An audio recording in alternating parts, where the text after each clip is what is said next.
Bonjour. Oui, nalobaki la fois passée que il fallait batu basala makasi pour bakwa ko investir. Ko investir e ko iko sala mana ba lolenge pe ebele. Batu bazana ba technique ebele ya kosala ndenge nini ko iko investir mbongo na ye. Pour exemple ya ko investir to ko zongo plus na ndenge ndeti ya bilanga. Ozui loni mbongo na yo, après un temps eboti epesi ba intérêt eleki même mbongo yo utilisaki. C'est ça, donc investir. C'est comme ça que je peux dire na ba principe wana biloko eko sala ke muto investir eza pe ebele. Okoki kosomba même terrain esika moko bo eza moins cher.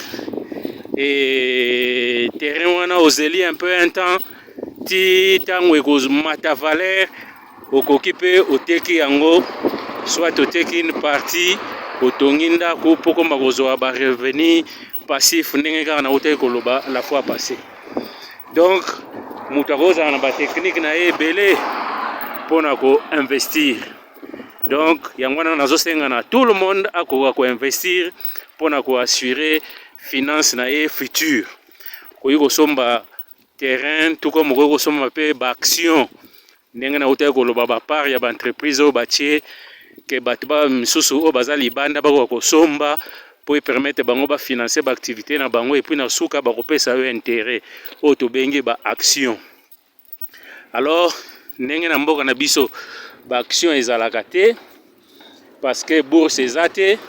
Okoyi pe kosomba na mboka libanda po ezali soki oyebite, tu peux même m'écrire, je peux t'indiquer eskani okoyi kosomba ba action po ekoka ko permettre yo okoka ko investir parce que na kosomba ba action wana ezaka lokola mutu azosomba patrimoine na ye neti kaka pe ka mutu azotonga ndeti ndako po ba action banda kofuta yo chaque fin de l'année ba dividende. Donc faites tout pour investir, pour assurer futur na yo na makambo tali finance. Parce que ndenge biso to monaka ko investir eza ko tangisa kaka bana nde suki wana non.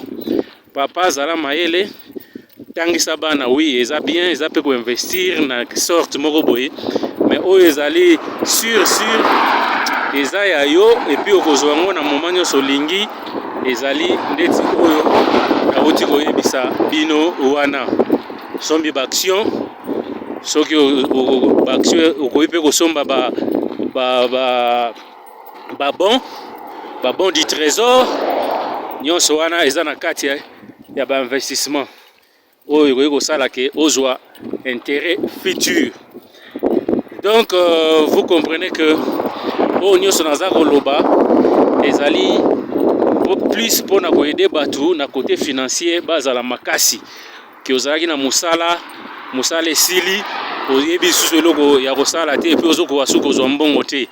Alors moi je dis mutu soko ozwi musala lelo banda deya koprépare sorti na yo soko omoni ke oprépare déjà sorti na yo nde okoki kolia ndenge olingi, sinon ekozala vraiment manque à sagesse ya kosala ke oza kokipe ko investir te ozwi mbongo olie esili.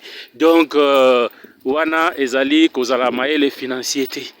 Po kozala mayele financièrement tokolobela bino eza na 5 points oyo ekoki kolakisa ke mutu oyo aza mayele financièrement.